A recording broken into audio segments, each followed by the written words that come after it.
কোনো তোমাদের বন্ধুদের? না স্যার, খুব কিছু শুনি নাই আলহামদুলিল্লাহ।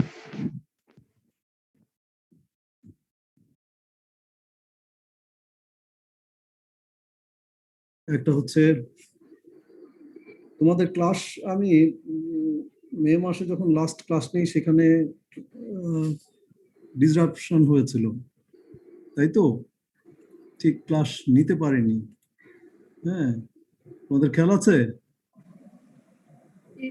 হ্যাঁ, তো সেখানে একটা এক্সট্রা ক্লাস দরকার ছিল, কিন্তু তখন সেটাও তোমরা দিতে পারোনি, আমরা ক্লাস টেস্টও নিতে পারিনি, এরকম বিভিন্ন ইনসিডেন্টস ঘটেছে। সো এই উইকে আমি এক্সপেক্ট করবো যে তোমরা অ্যাজ আর্লি তোমাকে একটা এক্সট্রা ক্লাসের কথা বলবা, even it may be in Thursday also. আমার থার্সডে তো কোনো অসুবিধা নেই। তো তোমাদের সুবিধাজনক সময়ে তোমরা আমাকে একটা এক্সট্রা ক্লাস বলবা, যাতে আমরা কভার আপ করতে পারি। কেন এটা তোমাদের টানেলের শেষের দিকে যে অনেক বেশি প্রেসার পড়ে যায়। তো সময়টা এমনিতেই অনেকখানি সময় পার হয়েছে। আই বিলিভ আগে ভাগে যদি তোমরা কোনো কোর্স শেষ করতে পারো, বা অ্যাটলিস্ট শেষের দিকের জন্য জমে না থাকে, তাহলে তোমাদের জন্য বেটার।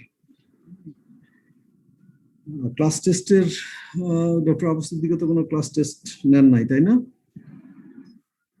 উনিও কোনো ক্লাস টেস্ট নেন নাই। আমিও একটা ডেট তোমাদেরকে বলেছিলাম, তোমরা তখন বলেছিলে যে অন্য আরেক টিচারের ক্লাস টেস্ট করেছে, সেটাও আর নেওয়া হয়নি। তো এখানে বুঝতে পারছো তোমাদের কয়টা class test? 4 credit course and there should be 5 class test. একটাও নেওয়া হয়নি। তোমাদের আছে কয় সপ্তাহ? এখনকার যে স্কেজুল সেই অনুযায়ী 9 উইকস আছে। জি স্যার, 9 সপ্তাহ আছে। 9 সপ্তাহ। তো লাস্ট উইকটা আবার তোমাদের জন্য লাইব্রেরি ক্লাস ইত্যাদি, সেগুলোর জন্য তোমাদের প্রেশার থাকবে অনেক। তার মানে থাকে অ্যাকচুয়ালি 8 সপ্তাহ। তার ভিতরেও আমি জানি না সেখানে কোনো ছুটি আছে কিনা এক্স্যাক্টলি। সো এটা মেকআপ যদি আগে ভাগে না করো, you will face lot of difficulty. এটা অলরেডি তোমরা থার্ড ইয়ারে, তোমরা এই জিনিসগুলো অন্যান্য ইয়ারও ফেস করে আসছো।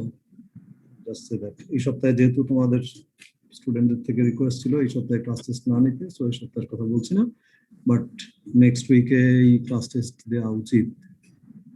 হ্যাঁ, সো তুমি ইউ মে ডিসাইড অ্যামং ইউরসেলভস, এবং হয়তো আগামী ক্লাসে এটাতে আমাকে নির্দিষ্ট করে বলবা, কেমন? আচ্ছা, আমি আগে ক্লাস ম্যাটেরিয়ালে যেতে চাই। আমি দেখছি যে আমার রেকর্ড অনুযায়ী 9th লেকচার সেটা কভার করা হয়েছিল, অথচ তোমাদের 6 সপ্তাহ বোধহয় ক্লাস হয়েছে, সেইখানে 12টা ক্লাস হওয়ার উচিত ছিল। মানে 3টা ক্লাস ইফেক্টিভলি নেওয়া যায় নাই। হ্যাঁ, সো আমি এখানে স্ক্রিন শেয়ারিং এ যাই। তোমাদের খেয়াল আছে আমরা কি কভার করেছিলাম?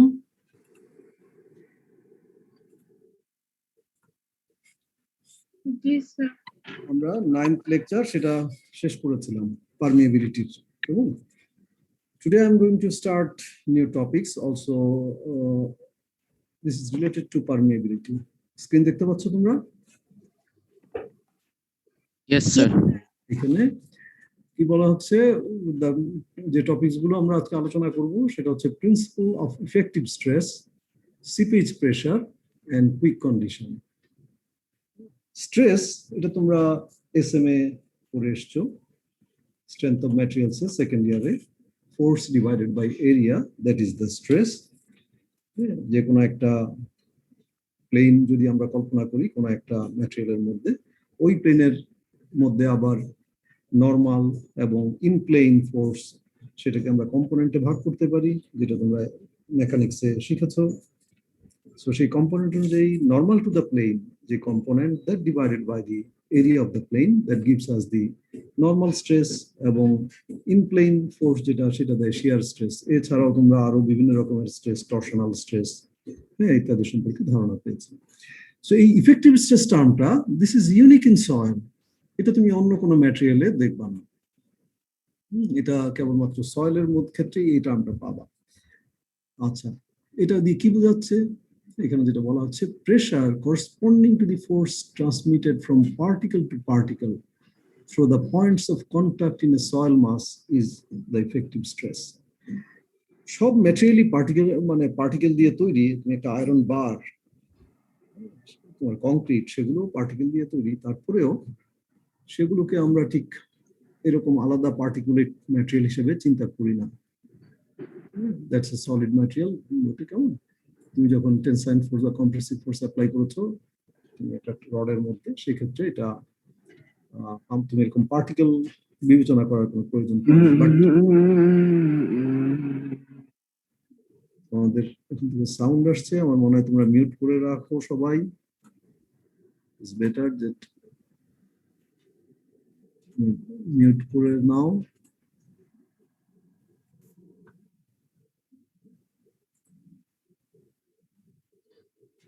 যখন কাউকে জিজ্ঞেস করি বা কেউ কোনো প্রশ্ন করতে চাও, সে শুধুমাত্র আনমিউট করে বলো, আদারওয়াইজ মিউট করে রাখো। আচ্ছা, এখানে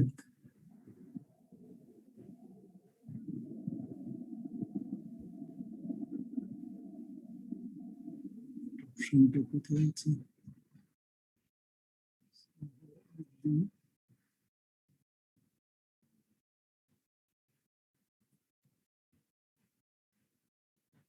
আচ্ছা,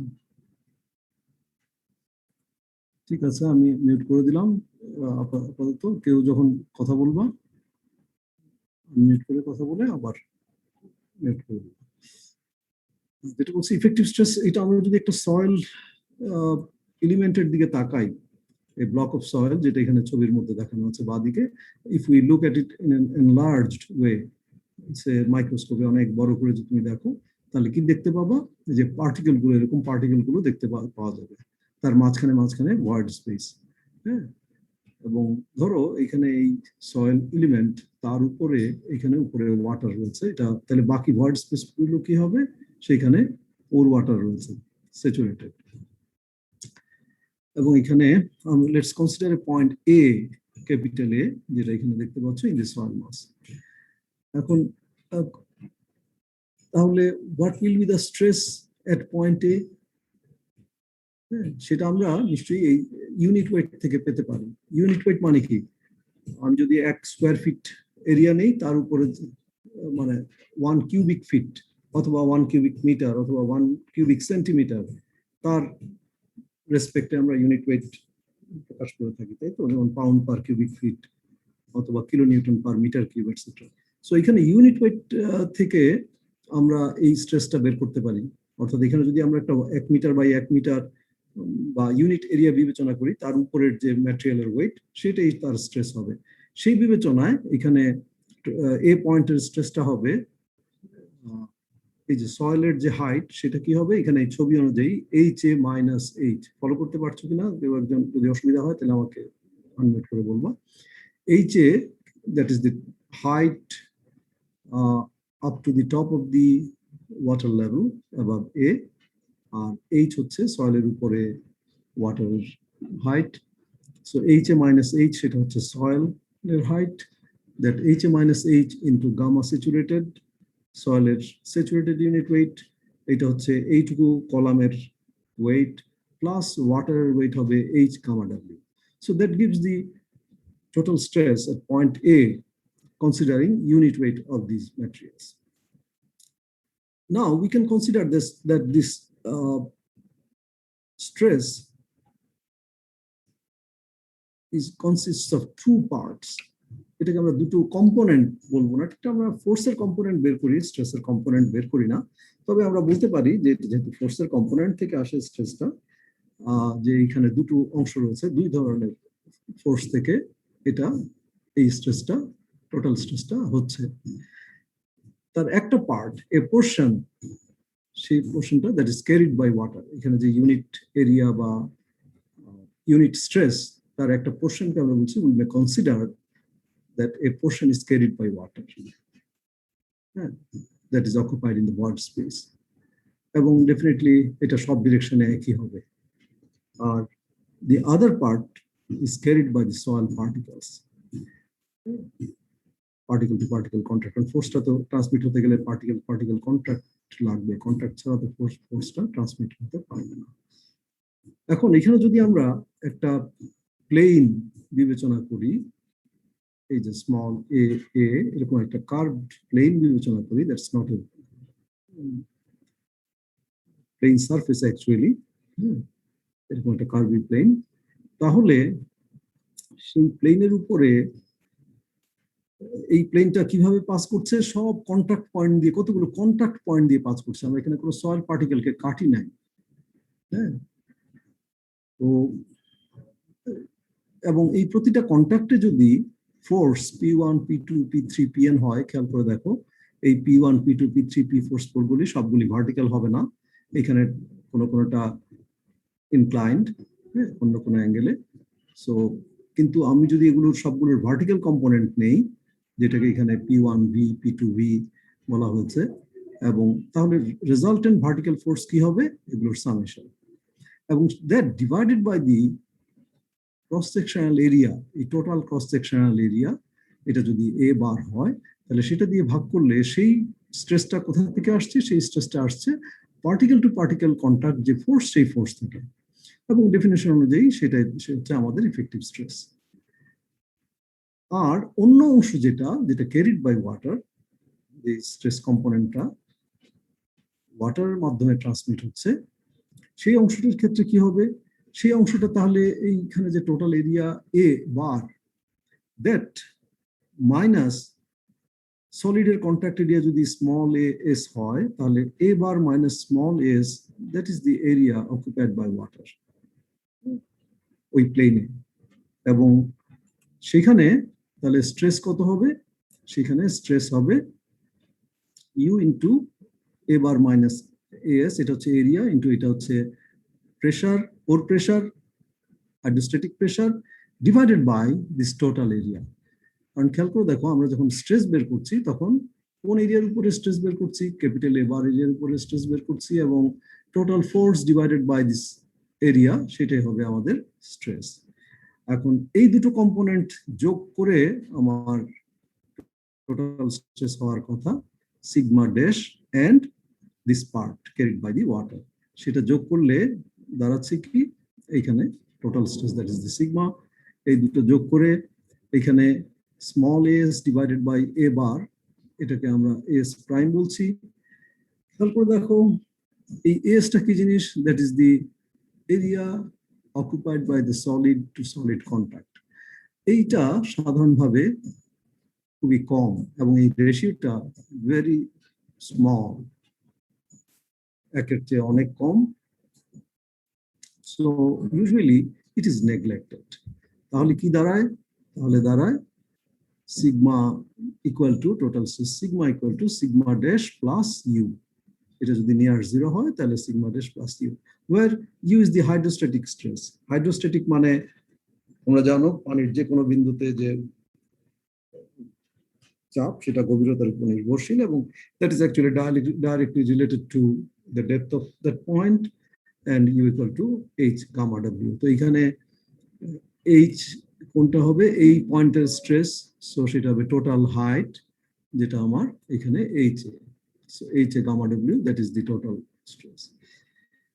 সো এখানে এই যে sigma equal to sigma dash plus u, এখানে আমরা কন্ট্যাক্ট এরিয়া খুব স্মল, এই রেশিওটা এটা নেগলেক্ট করাতে এই ইকুয়েশনটা পাচ্ছি। And this should be equal to, আমরা ইউনিট ওয়েট থেকে শুরুতেই একটা টোটাল স্ট্রেসের ইকুয়েশন পেয়েছিলাম, যেটা H A minus is gamma sat into plus H gamma W. তাহলে this too should be equal, এবং আমরা যদি দুটাকে ইকুয়েট করে রিঅ্যারেঞ্জ করি তাহলে, স্যার বলো sir u equal to sir h into gamma ডাব্লিউ হওয়ার উচিত না স্যার? এইচ এ তো স্যার স্যার এইচ এ শুধু পানি আছে না স্যার, এটা আমি হাইড্রোস্ট্যাটিক প্রেসার বলতেছি। এ পয়েন্টের এখানে ওয়াটার কলাম কতখানি, এখান থেকে স্যার এইচ টপ এ, পর্যন্ত, হ্যাঁ এইচ এর ডাইমেনশনটা খেয়াল করেছো। জি স্যার। সো এখানে ওয়াটারের যে স্ট্রেসটা, সেটা এ পয়েন্টে ওয়াটার কলাম কতখানি, এইখান থেকে শুরু করে একদম টপ পর্যন্ত না ওয়াটার কলাম। জি স্যার। তো তাহলে কি হবে, গামা ডাব্লিউ ইন্টু কি হবে, এইচ এ হবে না? স্যার এইচ এ তো স্যার সলিড পার্টিকেলও স্যার আছে স্যার সেটা এটা তো সেটা তো আমরা আলাদাভাবে বিবেচনায় নিয়েছি সলিড পার্টিকেলটা। ওয়াটারের যেটা ক্যারি করছে সেক্ষেত্রে কি হবে, আমরা এখানে তো দুটো আলাদা ভাগ করে নিয়েছি। জি স্যার, থ্যাংক ইউ ঠিক স্যার। আছে, জি আচ্ছা। তো সেখানে তাহলে এই এই 3 নম্বর ইকুয়েশনটাকে যখন আমরা এই এক ইকুয়েশন একের সঙ্গে ইকুয়েট করছি, করে রিঅ্যারেঞ্জ করছি, উই গেট সিগমা প্রাইম। এই সিগমা প্রাইম তাহলে কি দাঁড়াচ্ছে, এইচ এ মাইনাস এইচ। এখানে আসলে এইচ এ মাইনাস এইচ এটা মুখস্থ করার কোনো দরকার নেই, এটা হচ্ছে শুধুমাত্র এই ফিগারের রিলেটেড। এইচ এ মাইনাস এইচটা কি দিচ্ছে, এইচ এ মাইনাস এইচ দিচ্ছে আমার এইচ এ মাইনাস এইচ, এটা কি দিচ্ছে, এটা দিচ্ছে আমার সয়েলের হাইট, তাই তো? সো এটা এই ফিগারের সঙ্গে রিলেটেড, এটা অ্যাবসলিউট কোনো ইকুয়েশন না, কিন্তু এইটুকু বুঝতে হবে যে height of the soil column into এখানে gamma sat minus gamma W, that is gamma prime, that gives the effective stress. এখন এখানে আন্ডারস্ট্যান্ডিং যেটা, এই যে height of the soil column into gamma prime, gamma prime কেন এসছে, কারণ আমার সয়েলটা ওয়াটারে সাবমার্জড। এখন যদি এটা ধরো এই ওয়াটার লেভেলটা এখানে না থেকে এরকম জায়গায় হতো, তাহলে এখানের যে ইফেক্টিভ স্ট্রেসটা সেটা কি হতো, উপরে তো আর পানি নাই, কাজে সেখানে তো আর গামা প্রাইম আর গামা সেম, সো তখন আমাদেরকে দুটো অ্যাড করে নিতে হতো। তোমরা হয়তো প্রবলেম বা অন্য কিছুতে গেলে পরবর্তীতে এটা রিয়েলাইজ করবা, কিন্তু মূল জিনিস যেটা এখানে বোঝাতে চাচ্ছি, যখন তোমার সয়েল সাবমার্জড তখন সয়েলের এখানে ইফেক্টিভ স্ট্রেসটা কি হবে, সয়েলের যে height that into gamma prime, মানে যদি এটা পুরোটা সাবমার্জড হয়। আর যদি পুরোটা সাবমার্জ না হয় তাহলে কি হবে, যেটুকু অংশ সাবমার্জড সেইটুকুর জন্য আমার gamma prime into that height plus উপরের অংশটা, তখন বাকি যে হাইট দ্যাট ইনটু এটার ইউনিট ওয়েট পুরোটা আসবে। সো এখানে বেসিক আন্ডারস্ট্যান্ডিং হচ্ছে আসলে এইটুকুই, যে যদি সাবমার্জ পার্ট হয় কোনো অংশ, সয়েলের কোনো অংশ, তাহলে সেটার স্ট্রেস জন্য আমার কি আসবে, height of that soil column into gamma prime. আর গামা প্রাইম কি জিনিস, that is gamma saturated minus gamma ডব্লিউ। এটা জাস্ট বুয়েন্সির কারণে এই অংশটা কমে যাচ্ছে, গামা ডব্লিউ, হ্যাঁ, গামা স্যাচুরেটেড মাইনাস গামা ডব্লিউ। যদি ওয়াটার লেভেল নিচে নেমে যায় তাহলে সেখানে তো ওয়াটার নাই, তখন পুরোটাই কাজ করবে। আচ্ছা, এটাও তো অন্যান্য কোনো প্রবলেমে গেলেও ক্লিয়ার হবে।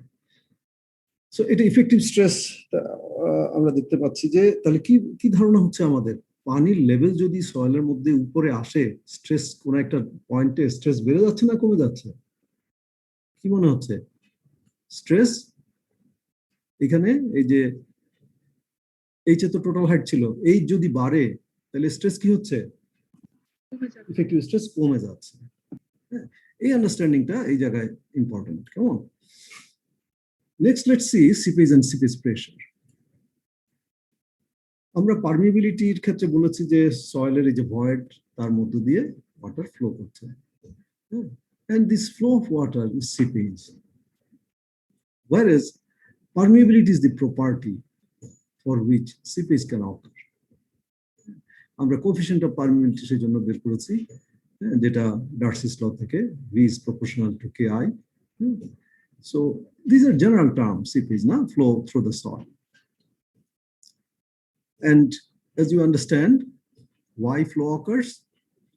Because of difference in head, মানে একদিকে ওয়াটার টোটাল হেড, তোমরা তো ফ্লুইড মেকানিক্স পড়ে এসছো, so you understand the energy in terms of head.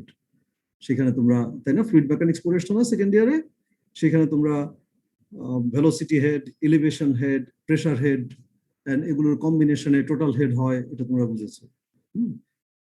So কোনো একটা পয়েন্টে যদি ওয়াটার হেড হায়ার, অন্য আরেকটা পয়েন্টে লোয়ার, তো লোয়ার মানে লোয়ার এনার্জি, যেখানে ওয়াটার টোটাল হেড হাই সেটা হায়ার এনার্জি, তাহলে হায়ার এনার্জি থেকে লোয়ার এনার্জিতে ফ্লো হবে। It's universal law. And this flow of water, so therefore, is associated with loss of energy. এবং এইখানে লস অফ এনার্জিটা কিভাবে লস হচ্ছে? Through viscous friction. ওয়াটার ভিসকসিটি রয়েছে, it's a property of the water, এবং এই floor সময় তার যে ভিসকাস ফ্রিকশন সেখানে এনার্জিটা লস হচ্ছে। And this result in a drag force, এই যে ফ্লো সেটা সয়েল পার্টিকেলগুলোর উপরে একটা ফোর্স এক্সার্ট করছে, which is called seepage force. এবং অ্যাকর্ডিংলি যেহেতু এখানে ফোর্স রয়েছে, কাজে আমরা যদি একটা ক্রস সেকশন বিবেচনা করি যেখানে ওয়াটার ফ্লো হচ্ছে, সেখানে তাহলে সেই force seepage force divided by area, that will give us the seepage pressure. Now, why we are studying it? এটা আমাদের পড়ার দরকারটা কেন পড়ছে? আমাদের পড়ার দরকার পড়ছে because this phenomena by seepage বা seepage force, seepage pressure, they are relevant to several other phenomena যেটা আমাদের রিলেভেন্ট, যেমন erosion of soil.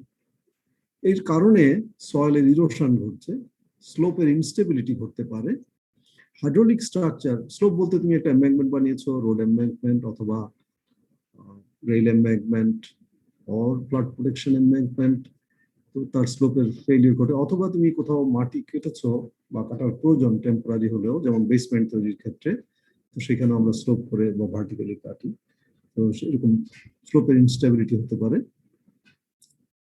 Hydraulic structure যেগুলো রিভার ব্যাংকে বা ওয়াটার বডির কাছাকাছি সেরকম জায়গায় যেসব স্ট্রাকচার, সেগুলোর ইনস্টেবিলিটি হতে পারে। এবং এক্সকেভেশনের ক্ষেত্রে সেখানেও ফেলিউর ঘটতে পারে।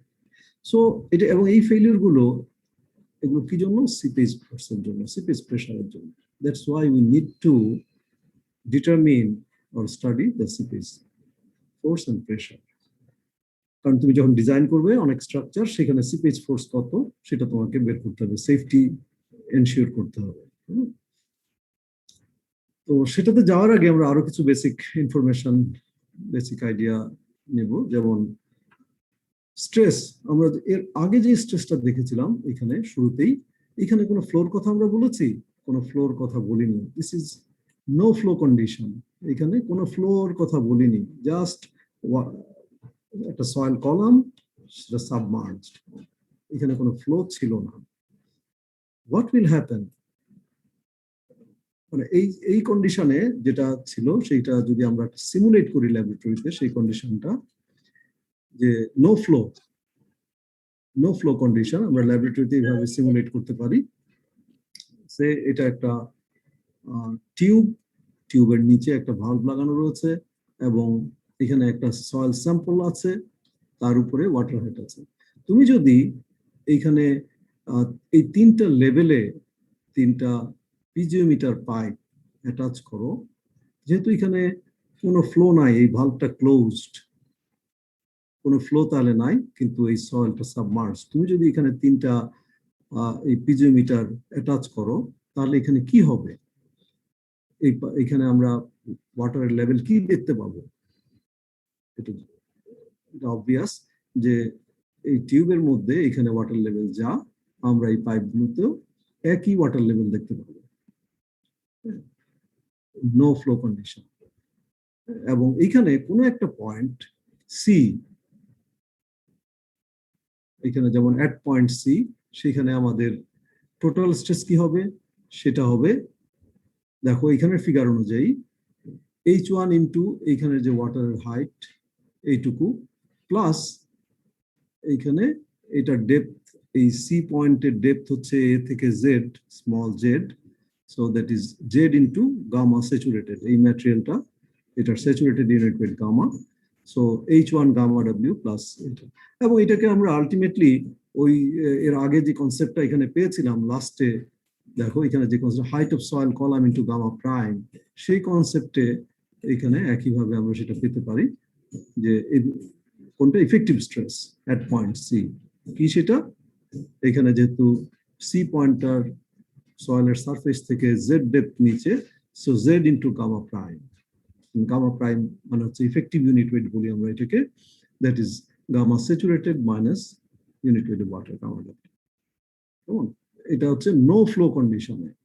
এবং নো ফ্লো কন্ডিশনে আমার এখানে টোটাল স্ট্রেস, আমি যদি এই সি পয়েন্টটাকে বিভিন্ন ডেপথে চিন্তা করি, আমি যদি এখান থেকে জেড যেহেতু একটা প্যারামিটার হিসাবে আছে, জেড ডেপথ প্যারামিটার হিসাবে আছে, তাহলে গামা সি প্রাইমটা বা টোটাল স্ট্রেসটা সেটা বাড়ছে কিভাবে? আমি যদি এটাকে প্লট করি উইথ ডেপথ, টোটাল স্ট্রেস সেটা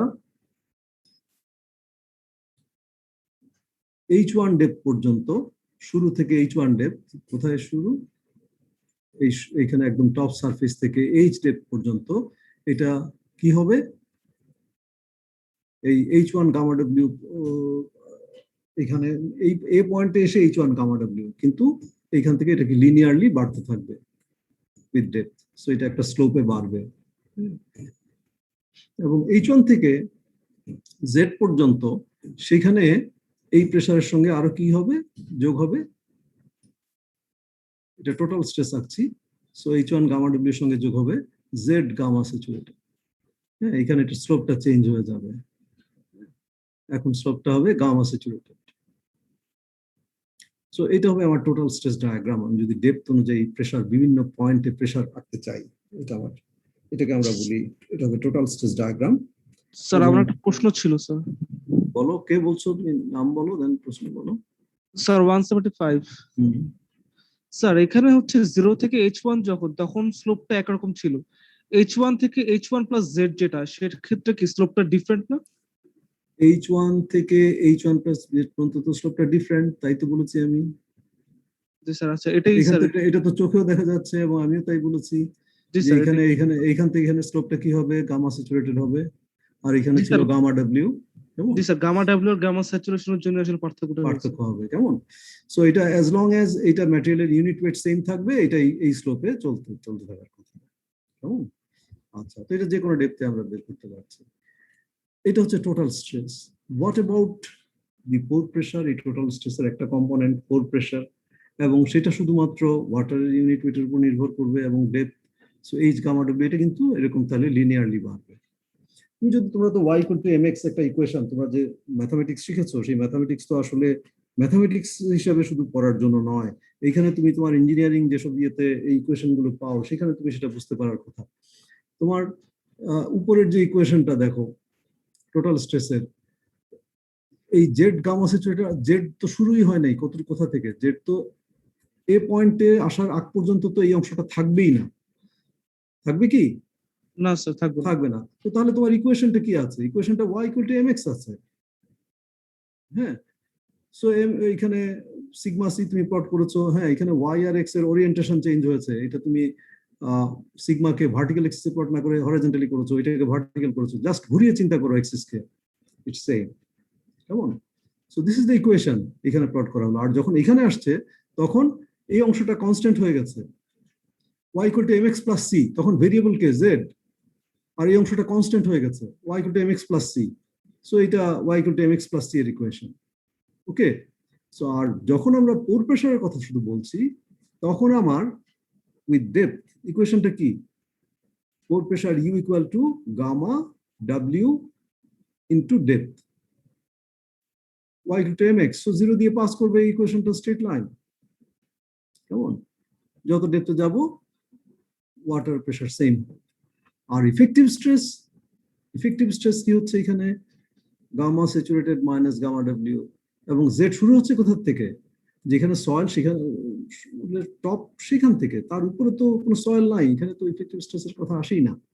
so it starts from at point A, মানে এই পয়েন্টটা করেসপন্ড টু এইখানে জেড এর শুরু যেখান থেকে, হ্যাঁ, সেখান থেকে, এবং সেখানে কি হচ্ছে, এখানে আমরা দেখতে পাচ্ছি ইফেক্টিভ স্ট্রেস, এখানে যেহেতু gamma saturated homogeneous soil, so gamma z এর সঙ্গে ডাইরেক্টলি লিনিয়ারলি ভেরি করতে থাকে।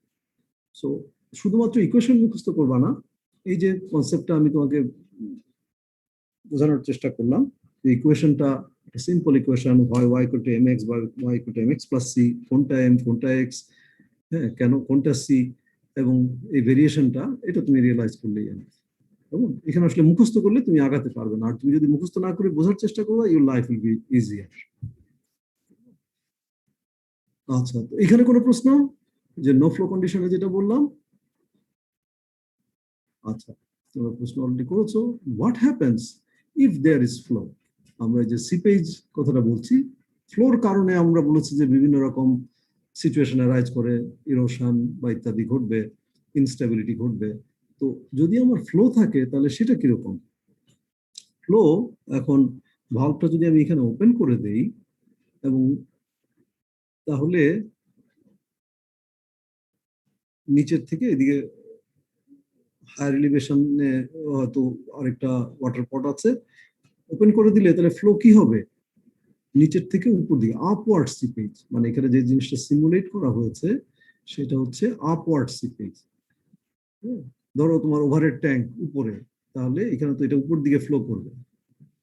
এবং তুমি যদি 3 লেভেলে 3টা স্ট্যান্ড পাইপ অ্যাটাচ করো, তাহলে এখন কি দেখতে পাবো আমরা, এইখানে এনার্জি বেশি, এইখানে ওয়াটার হেড উপরে, এইখানে মাঝখানে আর একটু কম।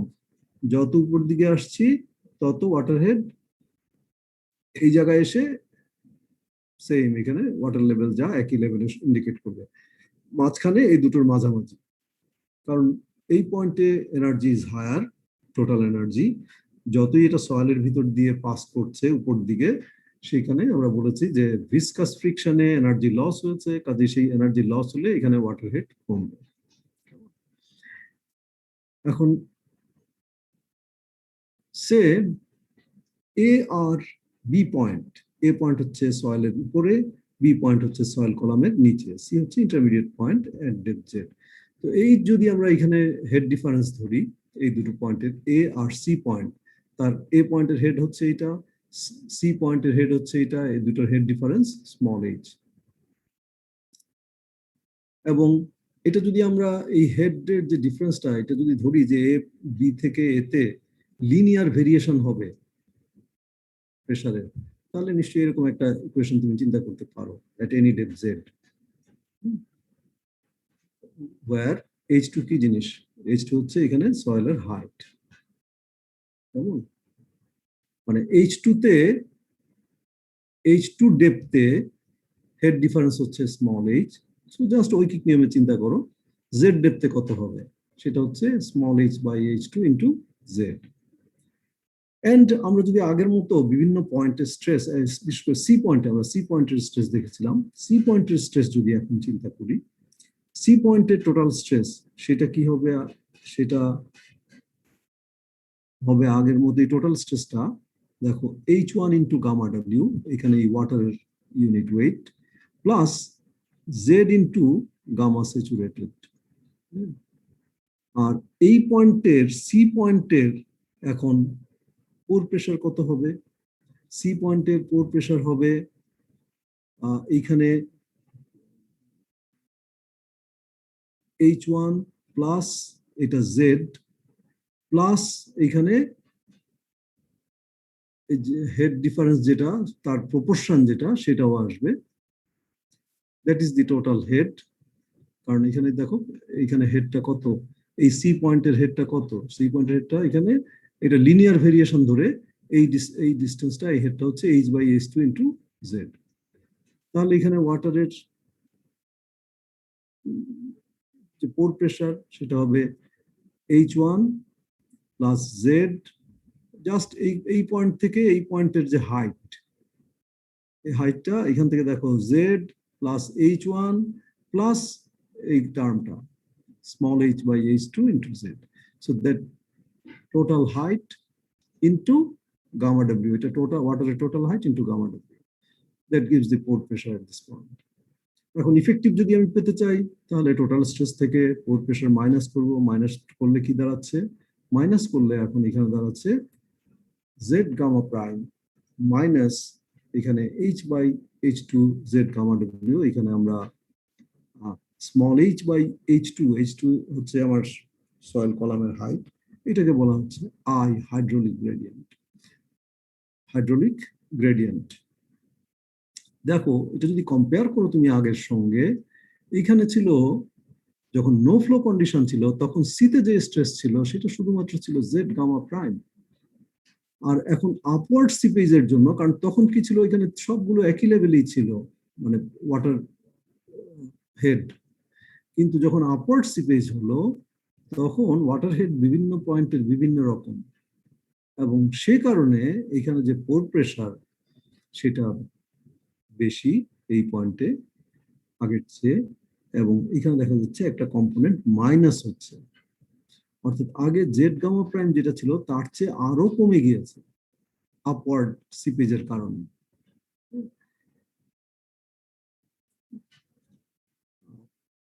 So that is what it is said. Comparing with the effective stress at sea at no flow condition, we see that the effective stress is reduced. কতটুকু reduced হলো? I, Z, gamma W. Gamma W তো soil water unit weight, Z হচ্ছে ওই পয়েন্টের depth, আর I is the hydraulic gradient, এবং সেটা কি দাঁড়াচ্ছে? সেটা হচ্ছে head difference, total head difference divided by এখানে সয়েলের যে লেংথ, এই দুটো পয়েন্টের length, that is the gradient.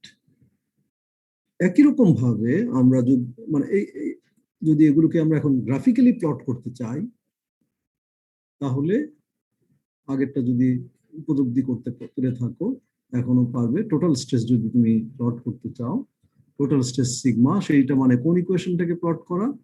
সেটা হচ্ছে টোটাল স্ট্রেস এই ইকুয়েশনটাকে প্লট করা, H1 gamma W plus Z gamma Z. So এখানে জেড তো শুরুই হচ্ছে একটা ডেপথ থেকে। সো অ্যাগেইন আগের মতো এখানে এটা একটা লিনিয়ার লাইনের ইকুয়েশন, এবং এইখানে এসে আবার একটা স্লোপ চেঞ্জ হবে, এবং স্লোপ চেঞ্জ হয়ে এটা একই স্লোপে যেতে থাকবে। এটা total stress. What about the pore pressure? Pore প্রেশারের যে এক্সপ্রেশন এইটা, এখানে পোর প্রেশার এটা শুরু থেকে একই গামা ডাব্লিউ এটার স্লোপ হবে, এবং একই স্লোপে এটা বাড়তে থাকবে যত ডেপথে যায় না কেন। কারণ এখানে some distance into gamma W, সেই ডিস্টেন্সটা তোমার এখানে আমি যদি উপর থেকে নিচের দিকে যাই, সো H1 এইভাবে আসবে না, এটা আমার ভেরিয়েবল এখান থেকে যদি আমি নেই, যে ভেরিয়েবলটা এখান থেকে নেই, তাহলে that distance into gamma W সেটা আসবে, এবং সেটা লিনিয়ারলি বাড়তে থাকবে। আর ইফেক্টিভ স্ট্রেস যদি আমি প্লট করতে চাই, তাহলে এই ইকুয়েশনটাকে প্লট করছি, সেটাও একটা স্ট্রেট লাইনের ইকুয়েশন হবে, জেড এর একটা ফাংশন। কারণ কেন স্ট্রেট লাইনের equation? This is Z into gamma prime minus I gamma W. So এখানে ওয়াই ইকুয়াল টু এমএক্স এর মতো, এখানে ভেরিয়েবলটা কে? Z. Y equal to some, এখানে ব্র্যাকেটে সামথিং ইনটু এক্স, এরকম। সো এটা লিনিয়ার ভেরিয়েশন, এবং সেটাও আমার সয়েলের টপ থেকে এরকম লিনিয়ারলি করতে থাকবে। সো এটার স্লোপটা কিন্তু আগের স্লোপের চেয়ে কম, এটার স্লোপের চেয়ে কম। এখানে স্লোপ ছিল গামা প্রাইম, আর এখন স্লোপটা কি দাঁড়াচ্ছে? এটা দাঁড়াচ্ছে এখন gamma prime minus I gamma W, স্লোপটা কমে গিয়েছে। This is for upward seepage condition. একই রকম ভাবে you can also consider downward seepage. Downward সিপেজে কি দাঁড়াবে? ডাউনওয়ার্ড সিপেজ বলতে সে এদিক দিয়ে আউটফ্লো হচ্ছে, এখানে ওয়াটার দেওয়া হচ্ছে, এই হেডে এটা নিচে এইভাবে ফ্লো হচ্ছে, নিচের দিকে ফ্লো হয়ে এদিকে বসে যাচ্ছে। অর্থাৎ A is at higher energy, B is at lower energy, so flow from top to bottom. সেই ক্ষেত্রে আমরা যদি স্ট্যান্ড পার্ট গুলো সেট করি, সেগুলোর দিকে তাকাই, আমরা কি দেখতে পেতাম? আমরা দেখতে পেতাম এইখানে এতে ওয়াটার হেড এই লেভেলেই থাকবে, বিতে সেটা নিশ্চয়ই এখান থেকে কমে যাবে, নিচে নেমে যাবে, যেহেতু এটা লোয়ার এনার্জিতে এইদিকে ফ্লো যাচ্ছে। সো লোয়ার এনার্জিতে এটার ওয়াটার হেড কম হবে, এবং সেই ডিফারেন্সটা কত? এইচ। এইটার সঙ্গে এটার ডিফারেন্সটা হচ্ছে এইচ, এ আর বি পয়েন্টের হেড ডিফারেন্স এইচ। আর মাঝখানে একটা ইন্টারমিডিয়েট পয়েন্ট, সেটা যদি সি হয়, তাহলে একইভাবে প্রপোর্শনেটলি আমরা এইটা ধরে নিতে পারি এই ডিস্টেন্সটুকু কতটুকু হবে, সেটা H by H two into Z. একইভাবে জাস্ট ঐকিক নিয়ম, লিনিয়ার ভেরিয়েশন।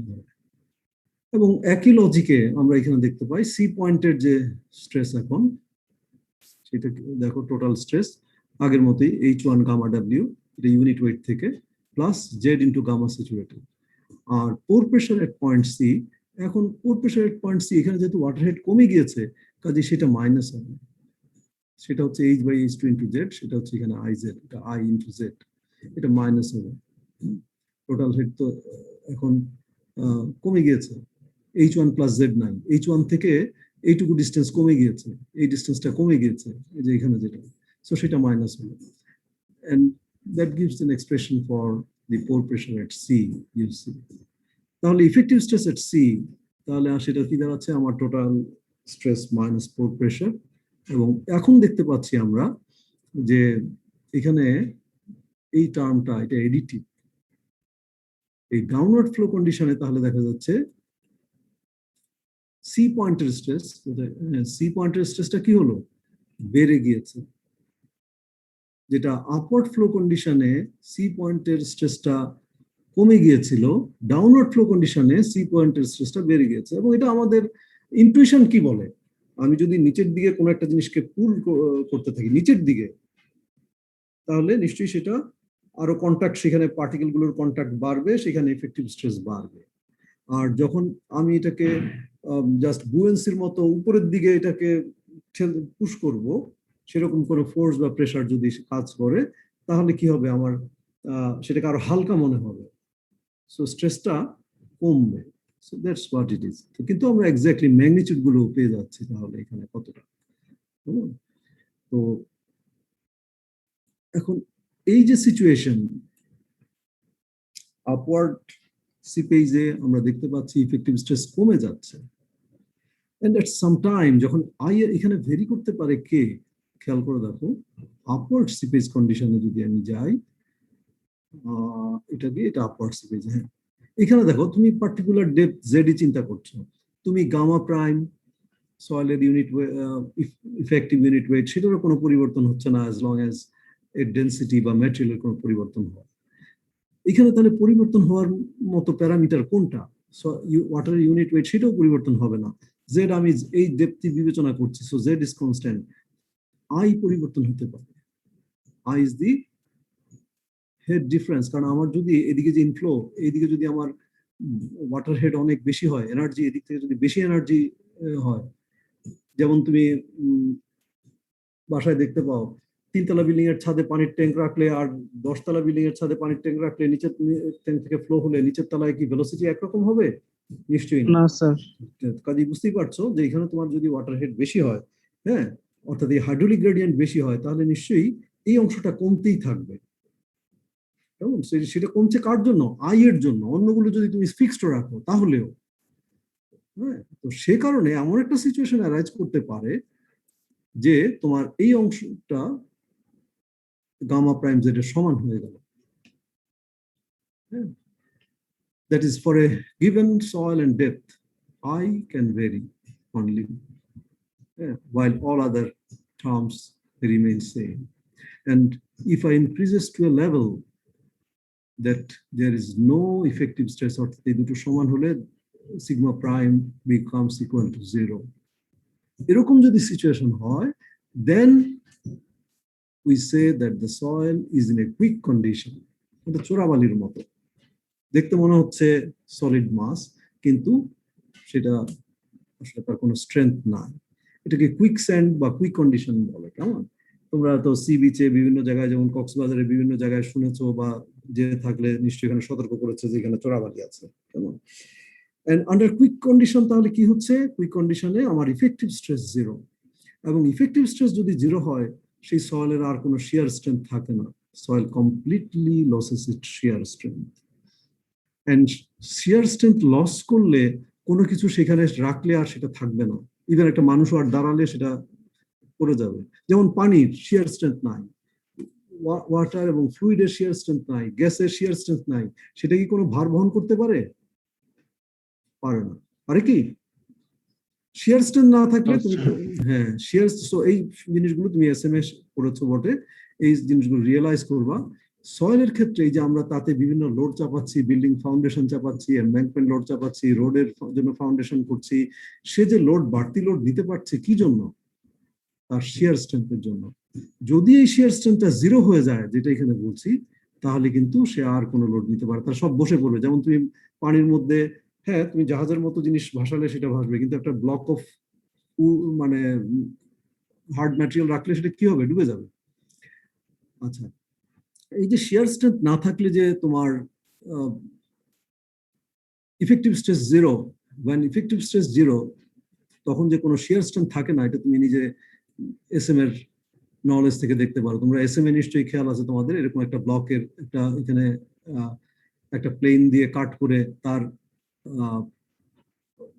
ওয়াই এবং এক্স ডিরেকশনে ইকুইলিব্রিয়াম বিবেচনা করে তোমরা এরকম ইকুয়েশন পেয়েছিলে, তোমাদের নিশ্চয়ই এসএম এ এটা ছিল। এবং সেরকম ক্ষেত্রে এই যে ওয়েজ, এই ওয়েজের এখানে ইএফ প্লেনে ইন প্লেন ফোর্স কত, দেখো এখানে সারফেস গুলোতে সব নর্মাল এবং শিয়ার দুটো ফোর্সই আছে, কিন্তু এখান থেকে তোমরা এটা মোর সার্কেল হিসেবেও পেয়েছিলে, পড়েছিলে। সো এই যে শিয়ার স্ট্রেস যেটা ইএফ প্লেনের উপরে কেমন টেনজেনশিয়াল ফোর্স, তার এক্সপ্রেশনে যখন কোনো শিয়ার স্ট্রেন্থ থাকে না, শিয়ার স্ট্রেন্থ না থাকা মানে কি, টাও এক্স ওয়াই জিরো, এই টাও এক্স ওয়াই জিরো, হ্যাঁ, এগুলো থাকে না। টাও এক্স ওয়াই জিরো হলে তোমার এইখানেও আর কোনো ফোর্স থাকবে না। এই টাও এক্স ওয়াই এখানেও যদি জিরো হয়, তাহলে ইকুয়েশনের দিকে তাকাও, এটা জিরো, এবং আলটিমেটলি তোমার সিগমা এক্স যেহেতু সিগমা ওয়াই এর সমান, যেহেতু ওয়াটারের সিগমা ক্ষেত্রে তোমার ভার্টিক্যাল ডিরেকশনে হরিজন্টাল ডিরেকশনে সমান ফোর্স, কারণ পানির যে কোনো বিন্দুতে এরকম একটা এলিমেন্ট বিবেচনা করলেও তার সিগমা এক্স এবং সিগমা ওয়াই সমান হবে, কাজে এভরিথিং বিকামস জিরো। তো এইখানে এই প্লেনের উপরেও কোনো ফোর্স থাকবে না। সো শিয়ার স্ট্রেস না থাকার মানে হচ্ছে আসলে হাইড্রোস্ট্যাটিক স্ট্রেস, হাইড্রোস্ট্যাটিক কন্ডিশন, ম্যাটেরিয়ালটা হাইড্রোস্ট্যাটিক ম্যাটেরিয়াল, তার সব দিকে একই রকম প্রেশার। সো সেটাই এখানে যেটা বলা হলো যে দিস কুইক কন্ডিশন যখন সয়েলের মধ্যে অ্যারাইজ করে, তখন তার শিয়ার স্ট্রেন্থ কমপ্লিটলি লস হয়ে যায়। এবং ইভেন তুমি যে ম্যাটেরিয়ালটা আগে ছিল, যে স্ট্রাকচারটা আগে ছিল, হুট করে এটা সব বসে পড়তে পারে, যেটা লিকুইফেকশনের সময় ঘটে। তোমরা আর্থকুয়েকে তোমরা শুনেছো যে এরকম বিল্ডিং কাত হয়ে গেছে, এরকম পিকচার তোমরা নেটে দেখতে পাবে। তো টেম্পোরারিলি আসলে সয়েল সেক্ষেত্রে লিকুইডের মতো হয়ে যায়। লিকুইডের মতো হয়ে যাওয়ার মানে হচ্ছে তার শিয়ার স্ট্রেন্থ লস করে। সো যে জিনিসটা আগে স্টেবল ছিল, তার নিচের ম্যাটেরিয়ালে যদি এটা এভাবে এটা লিকুইডের মতো হয়ে যায়, ইভেন টেম্পোরারিলি, মোমেন্টারিলি, সঙ্গে সঙ্গে সেটা টিল্ট করে যায়, কলাপস করে যায়। সো আজকে যেটুকু জিনিস আলোচনা করলাম আমরা, এটা হচ্ছে effective stress, then stress with upward flow and downward flow, এবং এই দুটো থেকে কুইক কন্ডিশন বলতে কি বোঝায় এইটুকু। তোমাদের আর কিছু জিজ্ঞাসা, কারো কিছু জিজ্ঞাসা?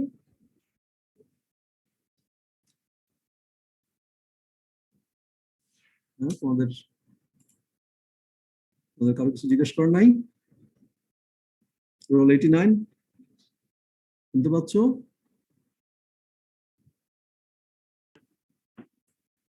Role 150, Yes, sir. তোমার কিছু জিজ্ঞেস করা আছে? No, sir. রোল 48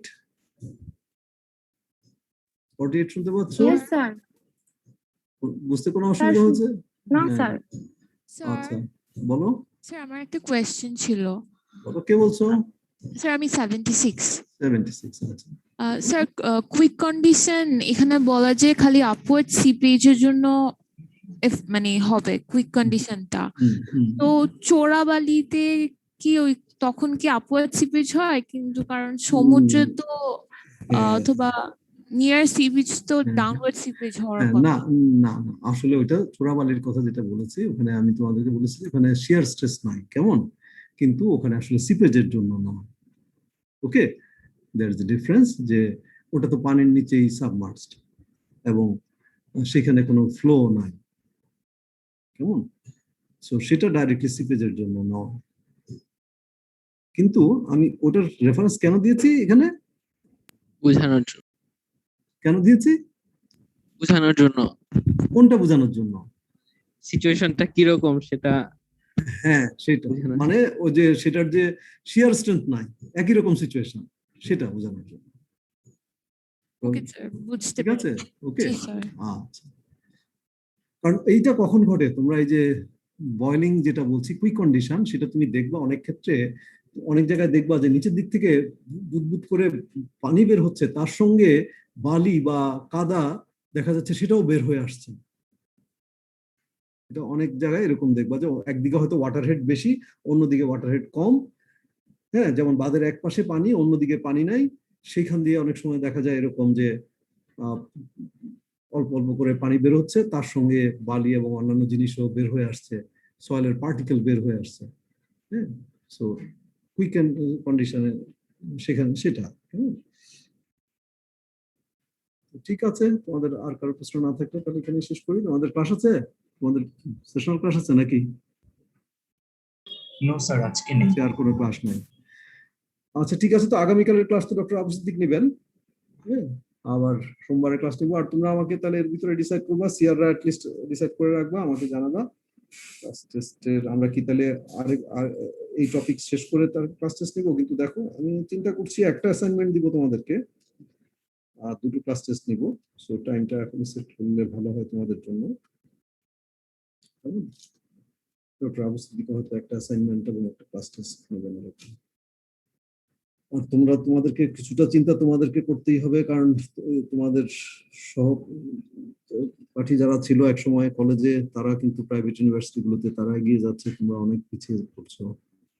তো তোমরা এই যে রমজানের শুরুতে এক সপ্তাহ তোমাদের, জানি না কেন স্টুডেন্টরা এরকম বলেছে যে সেই এক সপ্তাহ বাদ দিয়ে রোজায় ক্লাস করার কথা বলেছে, আলটিমেটলি সেটা মিস হলো।